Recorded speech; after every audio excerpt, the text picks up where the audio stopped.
The wind barely moved that afternoon in Brookhaven, Indiana. A quiet town nestled between cornfields and long-forgotten railroad tracks. Kids biked home from school. Dogs barked at delivery vans. But somewhere along Chestnut Trail, a boy never made it back.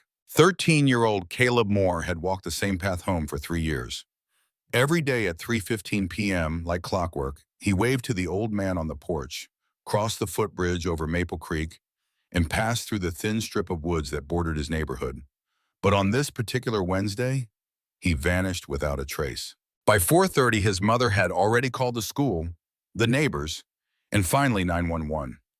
By 5:15, Officer Logan Wells and his canine partner Titan were on scene. The forest looked like every other patch of woods in the Midwest.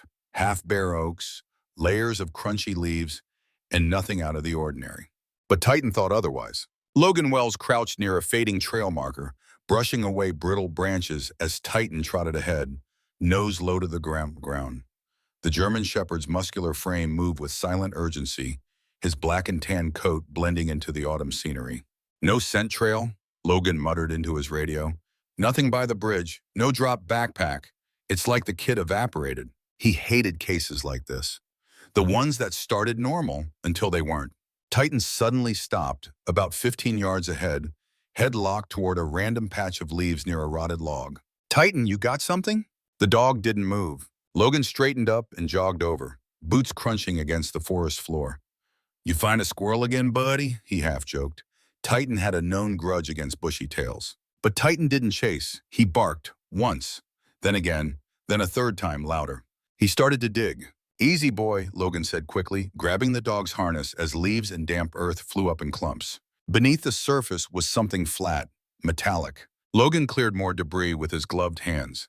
It looked like a manhole cover, round, rust-stained, and almost perfectly disguised under the leaf litter. But the placement was strange, too isolated, too deliberate. He tapped it with his knuckles. It didn't ring like city-grade steel. It gave a dull, hollow thud. He tried to budge it with his hands. No luck. Then he saw it. The outer rim had no hinge, no locking bolts, no airflow vents, just a painted-on layer of faux rust. Logan's spine tightened. This wasn't a city utility lid, and Brookhaven didn't run sewer lines through this part of the woods. He glanced at Titan, who stood rigid now, ears locked forward, a low growl rumbling from his throat. Something was under there. He radioed dispatch. "Wells to base. I need backup at Sector 12C. Found a suspicious hatch. Doesn't match city records." 10-4 came the reply. "Sending units now, ETA 15. Logan stayed crouched by the lid, hand on his sidearm. Titan stayed beside him, watching the woods. The forest had gone quiet, too quiet. By the time Sergeant Dana Ruiz arrived with a crowbar, the sun was dipping behind the treetops, casting long shadows over the forest. Titan hadn't budged an inch from the hatch. Logan stepped aside, motioning to the odd lid. "It's fake, no markings, not city-issued." Ruiz raised an eyebrow and wedged the crowbar under the edge. It gave way faster than either of them expected. With a loud crack, the lid popped off. A burst of foul air rushed out, a mix of mildew, plastic, and something else. Something human. They stared down into a black hole. A steel ladder dropped at least 15 feet, maybe more, into total darkness. Logan flicked on his flashlight and aimed it down the shaft. The beam barely touched the bottom. Rusty metal walls, damp insulation, concrete floor. "No sounds," Ruiz said quietly. "No movement." "Yet," Logan muttered. Titan stood at the edge, tail stiff, and let out a low guttural bark, one short, sharp sound. Logan's instincts were screaming two different things. One said, "Go in now, save whoever's down there." The other, stronger, said, "Wait for the full team. This could be a trap." He looked at Titan. The dog's breathing was steady, eyes focused. And yet, he trembled slightly. Alert, but anxious. Logan exhaled. "We wait." He covered the hatch with a tarp and marked the area with crime scene tape. But even as they walked away, Titan kept looking back, as if whatever was buried beneath the leaves wasn't finished with them yet. That night, Logan couldn't sleep. He sat at the kitchen table, nursing cold coffee, the smell of wet leaves still clinging to his clothes. He pulled out his notepad and wrote one line. "K9 fixated on false manhole, possible holding cell." He tapped the page with his pen, then crossed it out and rewrote. "K9 wouldn't leave it. Something is under there." The next morning, Logan and Titan returned, this time with a full tactical team, forensic units, and floodlights. Neighbors gathered at the edge of the woods. Caleb Moore's mother was among them, clutching her son's backpack they found near the school gate. She hadn't let go of it once. Logan gave her a nod, no promises, just hope. Then he turned to the team. Let's find out what's down there. Titan led the way. The early morning mist hung low over the forest, curling around the trees like smoke. Logan Wells adjusted his vest as he stepped past the yellow tape still fluttering from the night before. He paused at the same leaf-covered spot where K9 Titan had stood like a statue, refusing to move. Now a square of floodlights illuminated the false manhole, its lid pried off and leaning against a tree. The opening gaped like a mouth waiting to swallow someone whole. "You ready?" Sergeant Dana Ruiz asked, tightening the strap on her helmet. The tactical team behind her double-checked their flashlights and radios. "Ready as we'll ever be," Logan said. Titan stood beside him, ears pinned forward, his body tense. He wasn't barking now, but his eyes never left the dark opening. Logan gave a nod. "Let's go." They descended one by one. The ladder was narrow and rickety, bolted into the metal lining of the shaft. Moisture glistened on the walls, and the deeper they went, the stronger the odor became. Sweat, plastic, mildew, and something else Logan couldn't identify. Titan followed him down with the ease of a trained K9, placing his paws carefully on each rung. When Logan's boots hit the concrete floor, his flashlight beam swept across the space. The room was more like a corridor. The walls were metal, covered in old insulation and layers of grime. A string of flickering LED lights hung from the low ceiling, casting a sickly yellow glow over the narrow passage. Ruiz came down next, then the rest of the team. The final officer sealed the opening above with a temporary cover, blocking the natural light. The air grew heavier, more suffocating. Logan turned on his shoulder mic. "Wells to command. We're in. No movement yet." "Copy," came the crackling reply. "Maintain communication. Be advised, still no record of any approved utility or construction work in this sector. Zoning office is baffled." Logan glanced at Ruiz. "That's not the word I'd use." They moved forward slowly. The passage sloped slightly downward and curved to the left. Every step echoed under their boots. Titan sniffed every inch of the path, nose down, body taut. At one point, he stopped and let out a low whimper. "Hold," Logan said, raising a fist. Titan turned to the right side of the wall and scratched at a metal seam. "What's that?" Ruiz asked. Logan ran his gloved hand along the wall. There was a thin vertical line, almost invisible. A hatch? A panel? He pressed it gently, but nothing gave. "No handle," he muttered. "Might need tools." "We'll mark it," Ruiz said. "Let's keep going." They reached a fork. The corridor split into two, left and right. The right-hand path was blocked by a thick steel door. No window, no keypad, just a handle and an industrial-grade padlock. The left door was slightly ajar. A rank draft wafted out from it. "Left first," Logan said. "Weapons ready." He pushed the door slowly. It creaked, loud and long. The room inside was small, with metal walls and shelves bolted in. Dust danced in the flashlight beams. Then they saw them. Backpacks. 4, maybe 5, lined up against the far wall. Some faded. One bright pink with glitter, patches peeling off. One had a keychain shaped like a football. Another had a crumpled homework folder sticking out. On the shelves, water bottles, crushed granola bar wrappers, a stack of school books. Logan stepped forward. He picked up one bottle and read the name in permanent marker, Jaden T. Ruiz muttered, "That kid went missing 2 towns over.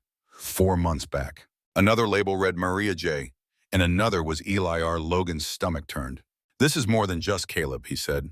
Titan moved to the other door. By the door, the one with the padlock. He sniffed at the base, then sat, staring at it. His tail didn't wag. His body was still. He whined, long and soft. Logan turned toward the team. "Cut it." One officer pulled out bolt cutters. The steel groaned and snapped. Logan took a breath and pushed the door open. The darkness inside was complete. Even the flashlights seemed to bounce weakly off the walls, like the air itself was trying to keep the light out. The space was longer than the last room. Logan's light found a stained mattress in the corner, candy wrappers, empty juice boxes, children's drawings taped to the wall, some with happy faces, others with stick figures behind bars. No kids, no bodies. But someone had lived here. Recently. "Fresh," Ruiz whispered. "There's still moisture in the juice boxes." One officer swept the room with a thermal scanner. Cold. Nothing alive in here now, he confirmed. Titan, however, wasn't convinced. He walked in slow, sniffing at the floor, then turned his head sharply to the ceiling. Logan, Ruiz said quietly. He heard it too. Footsteps. Not from below. From above. Instantly, Logan dropped to a crouch and pressed his mic. Command. Being... Baby got movement on the ground level. Sounds like foot traffic above the bunker. Possibly watching us. Requesting drone flyover and perimeter sweep. Copy. Dispatching now. He looked at Ruiz. You stayed down here. I'm going topside with Titan. He turned to the K9. Let's go, boy. Back in the woods, Logan and Titan emerged into the sunlight, blinking against the brightness. Birds had returned to chirping, but the sense of unease lingered like a shadow. Two officers scanned the tree line with binoculars. A third stood next to a mobile command vehicle, coordinating with drone pilots. Logan looked up just as the drone footage came in. There, someone pointed at the monitor. Two thermal blobs, moving quickly. South of the dig site, just out of visible range, human-sized, too fast for animals, too steady for deer. They knew we were down there, Logan muttered. They were watching, Ruiz said, now back at the surface. Or worse, they were coming back. Logan's thoughts went back to the drawings. The juice boxes, the quiet, the fact that no children had been found yet, and that Caleb still hadn't been located. He turned to the other officers. Search team fan out. Track those heat signatures. Then he looked down at Titan, who was sniffing again, pulling slightly to the east. Logan followed. 10 steps into the underbrush, Titan stopped and barked. Once, twice, then began digging again. Titan's claws raked through the soil like a backhoe, flinging leaves and damp dirt into the air. Logan Wells stayed close behind, crouched and watching every motion. Whatever the dog had scented, it pulled him straight east from the original shaft, 20 yards deeper into the forest. And now again, Titan had stopped, same position as the day before, standing stiff, ears locked, tail still. Logan, Ruiz called through his earpiece. You're off grid on the drone cam. Do you see anything? Titan found something, Logan said, eyes narrowing. Another patch. Titan let out a bark. Logan knelt down and brushed the leaves aside with his gloved hand. And there it was again, another round metal shape, dirty but unmistakable. No hinge, no logo, no airflow vent. Just like the first one. Get the team, Logan said, already pulling out the crowbar from his side pack. We've got another lid. Within minutes, Ruiz arrived with 2 officers and a light tactical kit.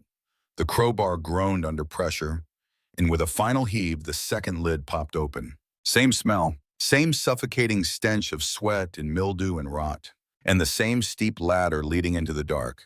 Logan switched on his flashlight and looked down. The light barely skimmed the bottom. Titan, he called. The German shepherd moved to the edge, waited for Logan's nod, and started down, one practice paw at a time. Let's go, Logan told Ruiz. The bunker's interior was colder than the first. The metal walls held moisture, and the condensation beaded and dripped like sweat down the narrow passage. The lights inside flickered weakly, barely enough to see. Titan took the lead, nose low to the floor, breathing sharp through his nostrils. They moved cautiously. Ruiz checked for tripwires or traps. Nothing. But something about this space felt more sinister. It wasn't the smell. It was the silence. It was too quiet. At the first bend in the corridor, the team stopped. There were 2 doors, one to the right sealed with another heavy padlock, and one to the left, slightly ajar, just like before. Titan made the choice for them. He walked to the left and pawed gently at the base of the door, then sat, waiting. Logan stepped forward and pushed it open. Inside, flashlights swept across shelves, floors, corners. It was a storage space, sort of. Backpacks again, shoes, crayons, socks balled up in plastic grocery bags. One wall was covered with taped-up sheets of paper, lined paper, torn pages, spiral-bound scraps. Logan stepped closer and read the names. Jaden T. Avar, Miles G. Sophie D. Caleb M. Toriel Ethan W. Each name was followed by a number. Room 3, Room 6, Room 4. Dozens of names, some crossed out, some underlined, some with stars drawn next to them. One name, Caleb M., had a star and the word new in red ink. Logan's stomach turned. We're not looking at random disappearances anymore, he said. This is a system. Titan moved to the back of the room, sniffed a tarp hanging from the corner, and barked again. Behind it was another locked door, not with a padlock this time, but a sliding latch bolted from the outside. Logan signaled. 2 officers raised their weapons. Ruiz stepped in and slid the bolt back. The door groaned open. Flashlights hit the inside. 3 mattresses, 2 blankets, a battery-operated fan still humming faintly. Children's books piled in a crate. And on the wall, scrawled in marker, the words, "Be quiet, room 9 takes the noisy ones." "Jesus," Ruiz muttered. Logan moved in slowly, clear. The room was empty, but it had been lived in recently. Titan pawed at the floor in one corner. He whined and laid down, nose pressed into the concrete. Logan knelt and placed a hand on the cold floor. "He smells something." "Alive?" Ruiz asked. "Don't know," Logan whispered. Then they heard it, a faint scrape, a shifting sound behind the wall to their left. Titan's ears perked. He stood instantly and moved to the far wall. He pawed again. Harder this time. Ruiz joined him, running her gloved hands across the wall. "Panel seam," she said. "There's something behind it." They pulled back a thin layer of foam insulation, then metal, then a hinge. Ruiz pried it with her multi-tool. The panel creaked open. A rush of stale air burst out, and then a whisper, so soft it barely registered. "Help!" Logan leaned in, flashlight aimed inside. There they were, 3 children, all no older than 8, filthy, thin, their eyes wide, mouths shut, trembling in silence. The smallest one, a girl with matted blonde hair, clutched a tattered plush owl. She didn't speak, just held it tight to her chest. Titan didn't move. He knelt slowly, lowering his body, eyes soft, tail still. The children stared at him like he was the first living thing they could trust. Logan knelt next to him. "It's okay," he said gently. "You're safe now." The girl reached out with her tiny hand, fingers barely able to curl. She touched Titan's fur, then looked at Logan, and finally spoke. "He took the others," she whispered, "but I kept him from taking me." Silence fell, not just in the room, but in the hearts of every officer there. Logan swallowed hard. "Who took them?" But she only shook her head. No name, no face, just he. Emergency medical units were called in. The children were carried up one by one, bundled in blankets, tears silent but flowing. One boy refused to let go of Logan's hand the entire ride up the ladder. Titan stayed below until the last child was rescued. Only then did he climb out. Back at the surface, Logan sat on the bumper of a patrol vehicle. His shirt was damp with sweat and grime. His hands shook as he flipped open his notebook. He scribbled quickly. 3 children recovered. Mention of room 9, others missing. He circled the word others, then underlined it twice. Caleb Moore still wasn't found. And now they knew there were more kids, more rooms, and someone still out there, watching. The last child had just been lifted out of the hatch when Logan paused, one boot still on the last rung of the ladder. He turned to look back at the dim corridor behind him, his flashlight beam cutting through the shadows like a knife. Something didn't sit right. The room where they found the children, those beds had been slept in recently. There were still juice boxes half full. The air didn't feel stale. Someone had been living there. And someone might still be. Titan was at his feet, quiet now but still alert. His head swiveled toward the far corridor, ears locked on something. Logan looked up. "You hear that, boy?" Titan didn't move. Then the sound came again. A faint creak. Above them. Then another. A deliberate, steady step. He hit the comm on his shoulder. "Ruiz, this is Wells. We've got movement. Overhead." Multiple steps. Not wildlife. Human. "Copy."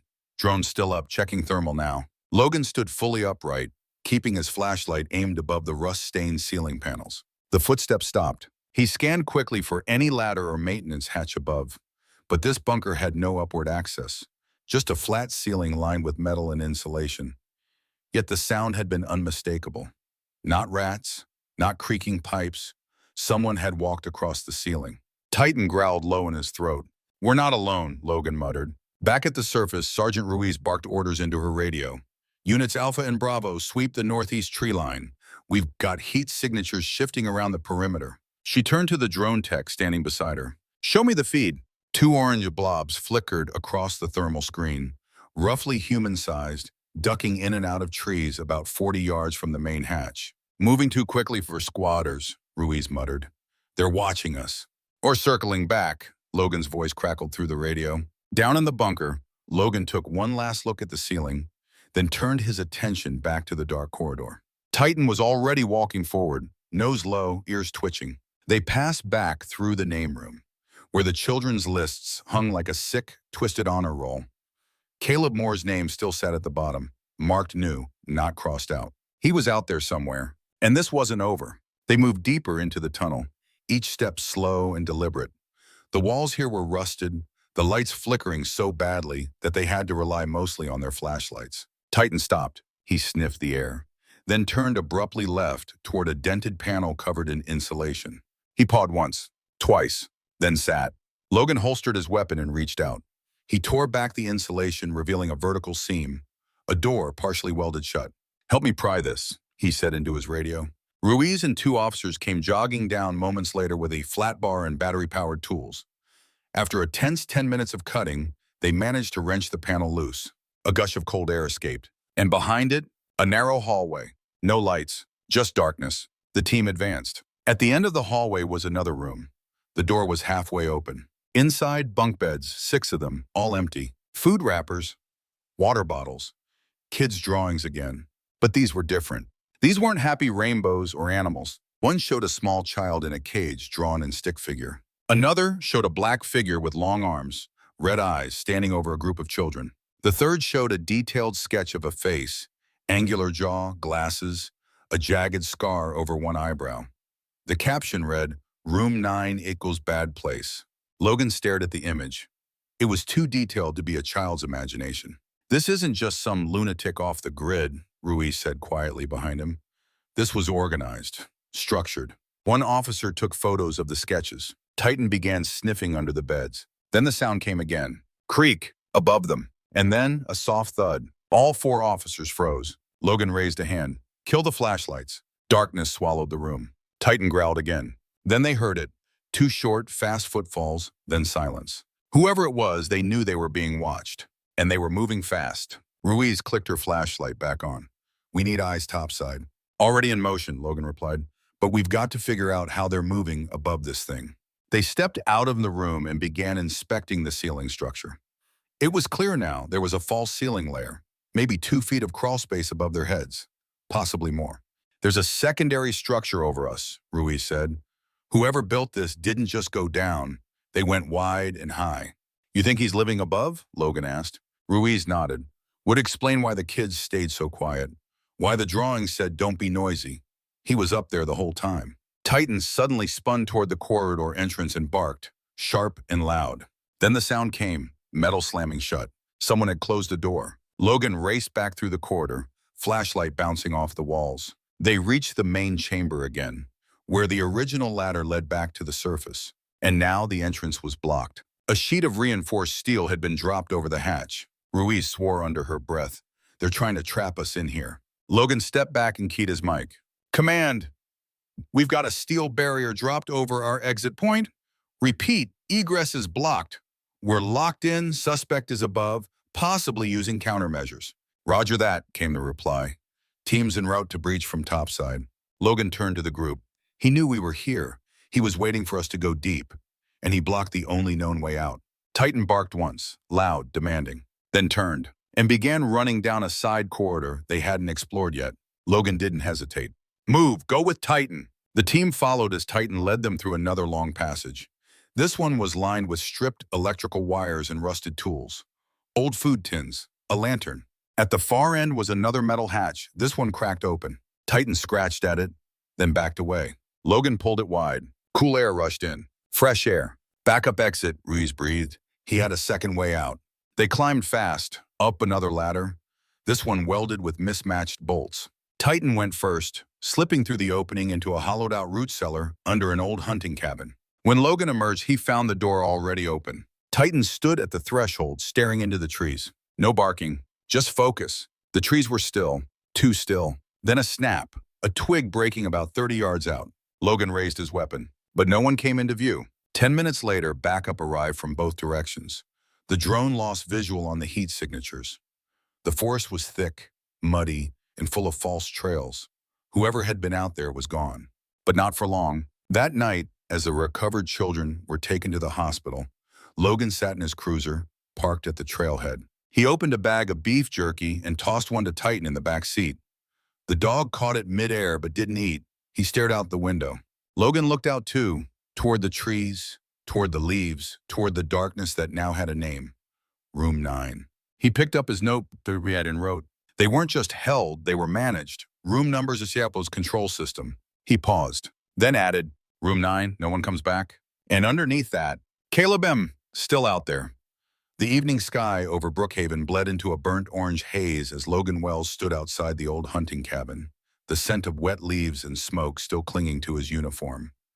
Behind him, yellow crime scene tape cordoned off the cabin in the hidden root cellar where they'd just escaped the underground trap. Officers moved in calculated silence, their boots crunching softly against pine needles and gravel. Titan sat beside Logan, breathing slow and steady. He hadn't made a sound in the last half hour. Not a bark, not a whine, but his eyes, those sharp amber eyes, never stopped scanning the tree line. They were hunting someone who was hunting them back. Sergeant Ruiz stepped out from the cabin, carrying a sealed evidence bag in her gloved hand. "Found this taped under the sink," she said. "A burner phone? No contacts, but several recent calls. Same number, repeating every 2 hours." Logan took it. The screen was scratched. Cheap. Disposable. "He's checking in with someone," Logan said. "This isn't just one guy. This whole thing, it's bigger." Ruiz nodded grimly. "And it's not just Caleb Moore anymore.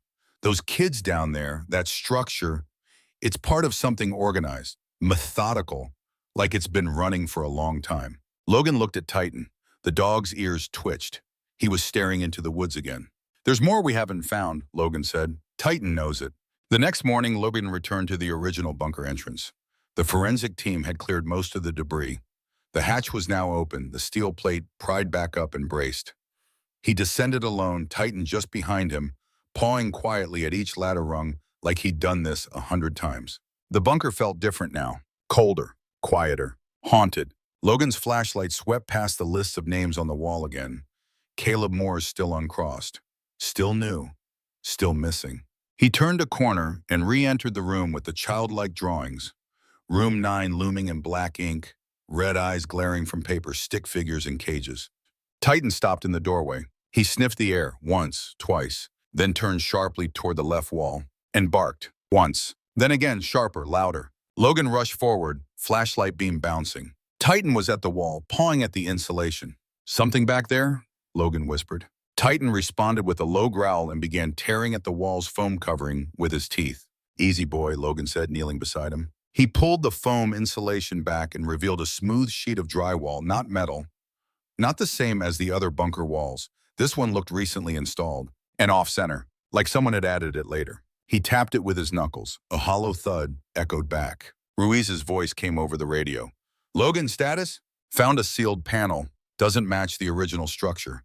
Titan's locked onto it. Might be a secondary room. We're sending tools." "Negative," Logan said. "We don't wait." He unhooked the crowbar from his belt and wedged it into the seam.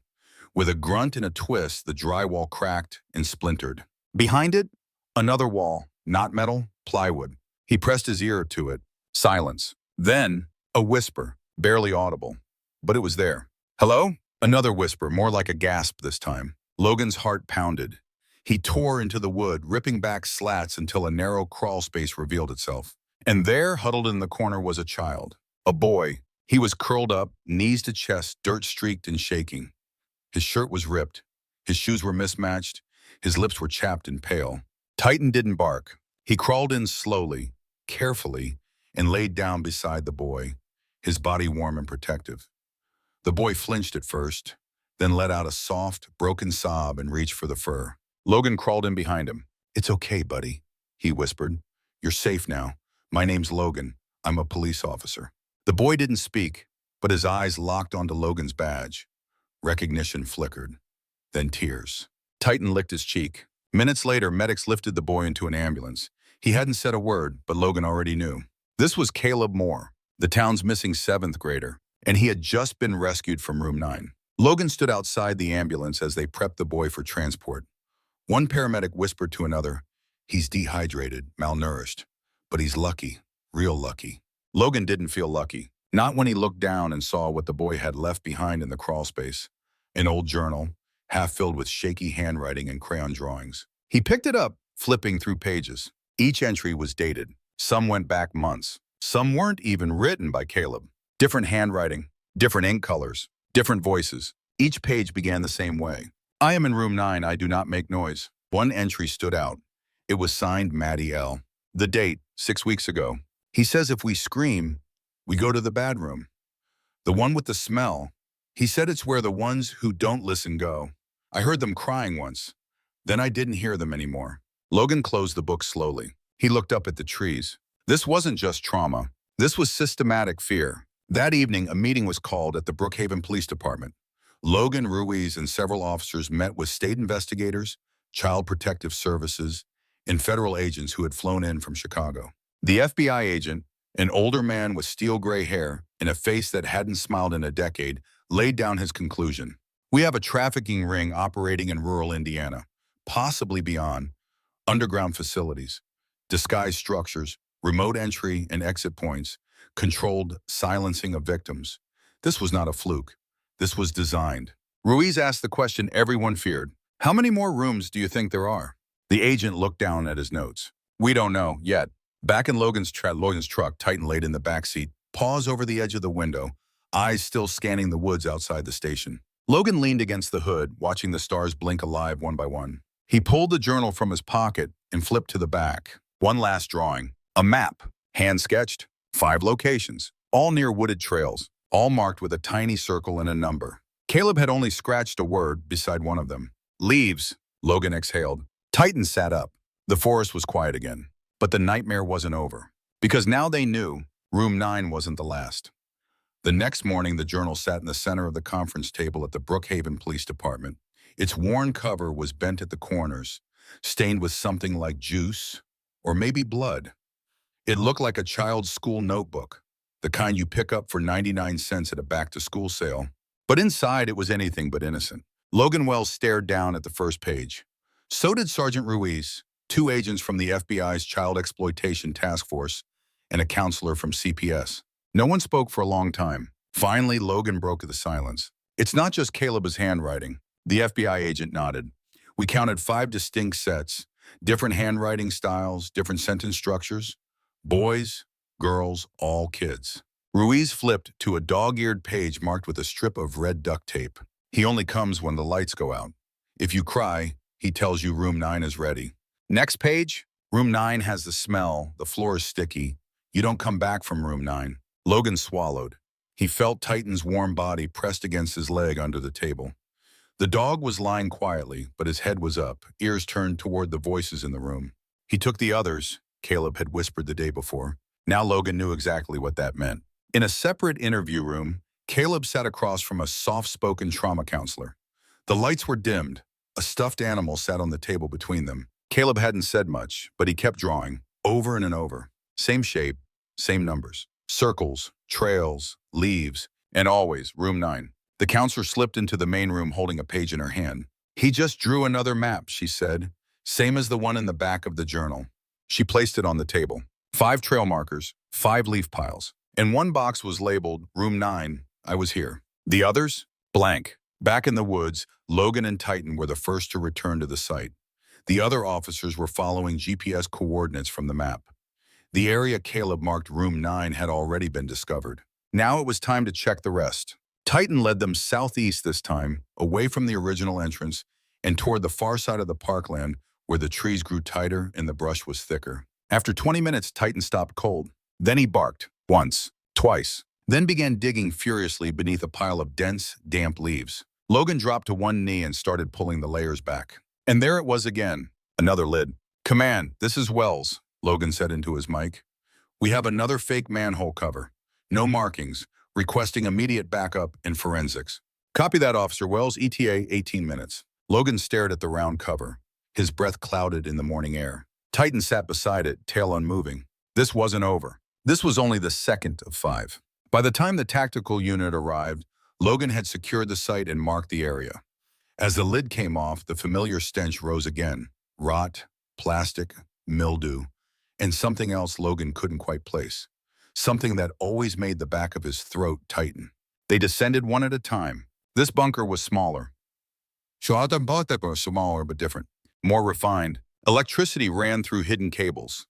Fluorescent lights flickered to life when they flipped a switch at the bottom of the shaft. And on the far wall, 3 lockers, each locked tight, each labeled with a number. 7, 8, 9. Logan signaled. Cut them open.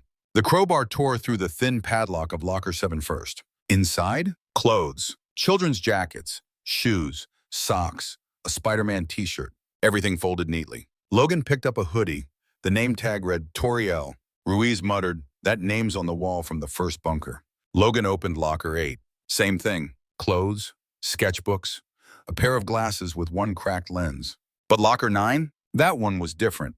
The padlock had blood on it. When they pried it open, a strong chemical odor hit them. Inside was a crate. And inside the crate, a small, torn-up teddy bear. Burned on one side. Next to it, a stopwatch, frozen at 02:43:17. Logan's hand shook slightly as he lifted the stopwatch.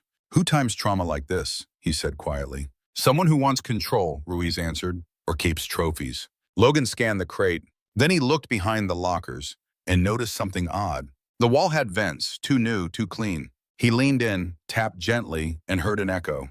"Hollow," he said. They ripped the panel off. Behind it, another room. This one was pitch black. Titan stepped forward, nose twitching, and growled deep. Then came the sound, not from within the room, from a speaker mounted in the upper corner of the wall. A recorded voice crackled to life. "You found room 9, but they won't find the rest." Then silence. Then a beep. Then nothing. Ruiz stared at the speaker. He knew we'd come. Logan clenched his jaw. He wanted us to. Back at headquarters, they brought the stopwatch and teddy bear into evidence. They also extracted the voice recording from the bunker speaker system. Audio analysts were already dissecting it for clues. News. Background hums, dialect hints, anything that could point to who had created the recordings. But the most chilling discovery came next. Inside one of the lockers, hidden beneath a false bottom, they found a USB drive. It was labeled with black marker, R9 logs. Back in the evidence lab, Logan sat beside Ruiz and an FBI tech as they plugged it in. Folders appeared. Route maps, names, cycle list, intake footage. Logan clicked on names. Dozens of text files appeared. Each file had a name. Some were local, some were from counties Logan didn't recognize. Each file had a corresponding number and date. "Looks like intake logs," the tech whispered. This guy was tracking movements. Ruiz clicked open a file labeled Jaden TO3. Inside, cooperative of quiet, assigned room 4, transferred after 3 weeks, logged out, cycle ended. Another file, Maddie L6, screamed during lights out, relocated to room 9, not returned. Logan stared at the screen. They weren't just imprisoned, they were processed. He stood up and stepped away from the monitor, heart pounding. Titan looked up from the floor, eyes locked on him. Logan knelt and whispered into the dog's ear, like confessing something no one else was ready to hear. He took the others. He rubbed Titan's back. "But I kept him from taking me." Caleb's words. Now they made sense. This wasn't just a hideout. It was a system. Room 9 wasn't just a place. It was a sentence, and they still had 3 more circles to check on that map. 3 days after they rescued Caleb Moore from room 9, Brookhaven was no longer a sleepy Midwestern town. Police cruisers lined the park entrance. Crime scene tents had popped up under trees. Reporters camped outside the police department. And every family in the county suddenly knew the sound of helicopter blades overhead. But Logan Wells didn't hear the noise. He was standing in this woods again, right back where it all started, with a dog barking at a pile of leaves. Titan moved slowly through the underbrush, nose low to the dirt, tail straight behind him. The air was crisp with the scent of pine and morning frost. Logan followed a few paces behind, glancing down at the now infamous hand-drawn map in his hand. Caleb's last piece of evidence. 5 circles. 2 had already been confirmed. That left 3. And if the others were anything like the first 2, there was no time to wait. "Where's he going now?" Ruiz asked over the radio from the mobile command post. "Northridge Trail," Logan replied. "He's locked on to something. Might be the 3rd location." "Copy. Backup's close behind." Titan suddenly stopped. He let out a single bark. Then he started digging. Logan sprinted to him and dropped to his knees. There it was. Another lid. Same shape, same size, same rusted paint job. But this one had something different. A symbol scratched into the edge, barely visible. A triangle with a line through it. "What the hell is that?" Ruiz muttered as she arrived behind him. Logan stared at it. "I don't know, but someone marked this one intentionally." Once again, they pried the lid open. Once again, the smell hit them. But this time it wasn't as strong. No sweat, no mildew, just stale air and dust. They descended carefully, flashlights ready, weapons drawn. This bunker was empty. No furniture, no lights, just walls. Walls covered in soundproofing foam and wires hanging from the ceiling. Titan barked once, then stopped, his ears twitching. Ruiz ran a handheld scanner over the space. No recent human heat signatures, she said. This one's been abandoned for a while. Logan nodded slowly. Or maybe this was where they recorded the voices, he said. He pointed to a bracket on the wall. That's a mic mount. And on the floor? A broken speaker. They used this bunker to control the others, Logan said. The kids thought the voice came from the ceiling, but it came from here, routed through speakers across the compound. They ran the whole thing from this room. As forensics swept in, Logan stepped outside. Titan followed, sniffing the breeze. They were getting close. 2 more to go. The 4th location was deeper in the woods, past a long-forgotten trail that had nearly disappeared into the forest floor. No footprints, no trash, no signs of hikers. Just silence, until Titan froze again. No bark this time. Just a slow walk forward to a pile of rotted leaves beneath a large moss-covered oak. Logan moved beside him and knelt. No manhole this time, just dirt. And then a small metal hinge poking out of the earth. He brushed it off. It was a trap door, flush with the ground, made of wood and steel and carefully camouflaged. "Get the crowbar," Logan called. "We've got something different here." It took 10 minutes to get it open. Inside was a steep staircase, not a ladder, leading down into pure darkness. "Stairs," Ruiz said behind him. "This one's older. Maybe original?" Logan nodded. "Or personal." They descended with weapons drawn. The air was thick and heavy. This space wasn't a bunker. It was a room, a long room, lit by a single flickering bulb at the center. In the back corner sat a wooden chair. Facing a small television screen, stacks of VHS tapes surrounded it. Ruiz looked around. This isn't a cell, it's a viewing room.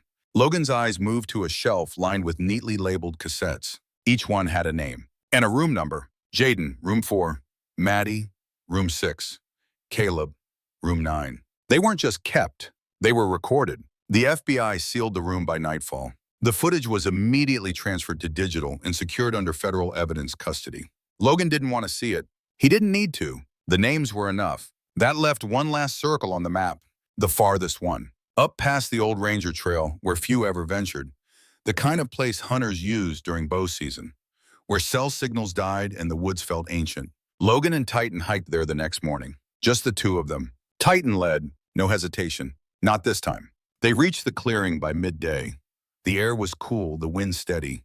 Titan stopped in the center of a grove of pines. He sniffed the ground, then sat. No digging, no bark, just silence. Logan knelt beside him. There was nothing under the leaves. No trapdoor, no bunker. Just a small wooden cross, barely sticking out of the soil covered in moss. A child's scarf was tied around it. Logan brushed the dirt away. There was no name, just one word scratched into the wood. Sorry. He didn't call forensics right away. He sat there with Titan, in the middle of the grove, and listened to the wind move through the branches. A memorial, a grave, or maybe a confession. By the end of the week, federal agents had confirmed 5 sites, 3 children rescued, and at least 7 still unaccounted for. Dozens of files had been pulled from the USB. The network was larger than Brookhaven, much larger. And the man behind room 9? Still out there. But now they had a scent. Back at the station, Logan leaned over the desk in the K9 office and looked at the map one more time. 5 leaves, 5 horrors, all discovered because one dog refused to move.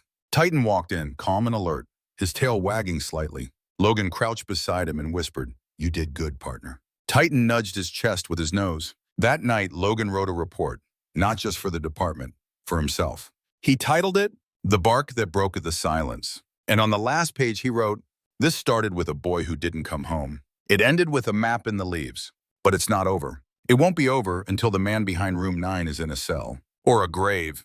And until then, Titan and I will keep walking trails. Because the leaves never lie." Thank you for following this journey. This story has been emotional, haunting, and unforgettable.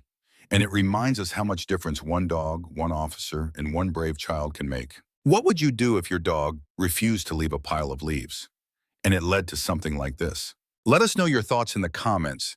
And if you'd like to see more stories like this, don't forget to follow and subscribe. See you in the next one.